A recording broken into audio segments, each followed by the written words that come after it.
kesibukan saat ini?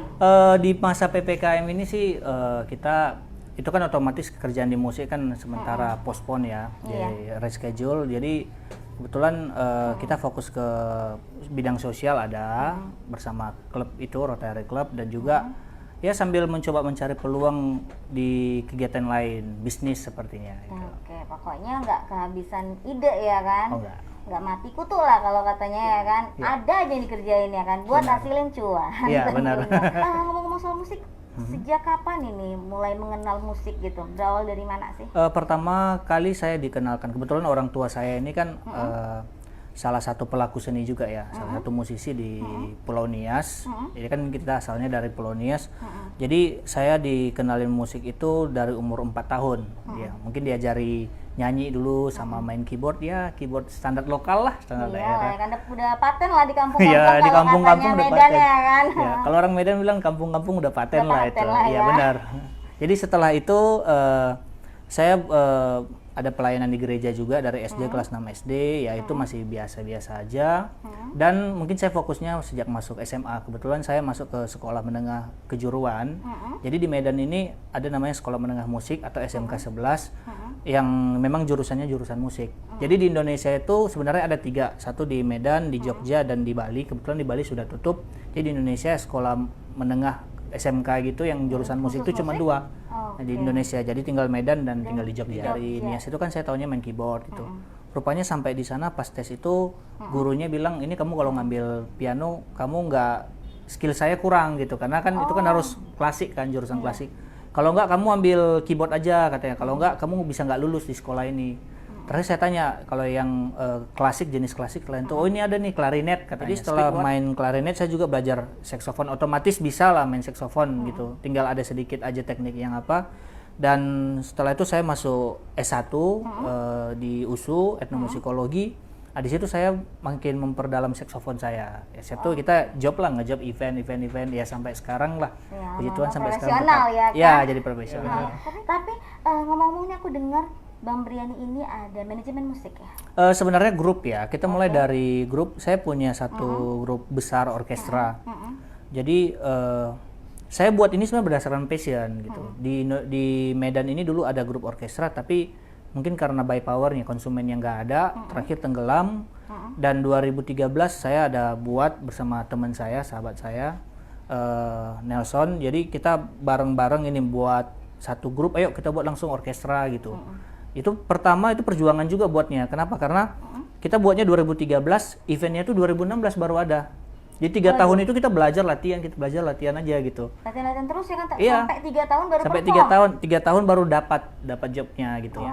Karena kalau di luar negeri sih mungkin baru saya aja gitu. Kalau ada wedding. Tunggal gitu ya? Main Iya, solo tunggal, gitu iya, ya? iya. Tapi di bawah manajemen kan manajemennya saya gitu, Shine grup Music. Shine Music. Ya. Di sana berarti apa namanya, aktivitinya ngapain? Bawa Kalau di luar itu saya solo saxophone. Oh, solo saxophone. Iya, solo saxophone. Berarti Jadi dari mana aja? kalau solo saxophone, kalau main saxophone lah kita bilang ya, itu Singapura, Malaysia, Taiwan, Hong Kong, Korea gitu. Yang pastinya saya bersyukur banget Dikasih sampai jalan saat sama ini. Tuhan gitu ya? Iya, ada aja jalan gitu.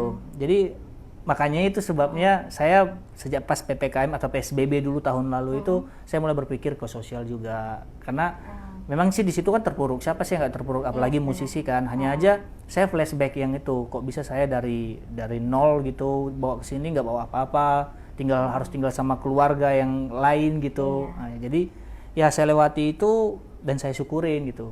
Ditempa untuk jadi lebih kuat gitu. Benar. Kan ya Bang ya? Benar. Karena proses-proses perjalanan hidup itu apa namanya, dan keberuntungan itu kan nggak datang gitu aja ya Bang ya? Iya, benar. Doa juga perlu dukungan, support system kita lah ya kan, harus mendukung ya.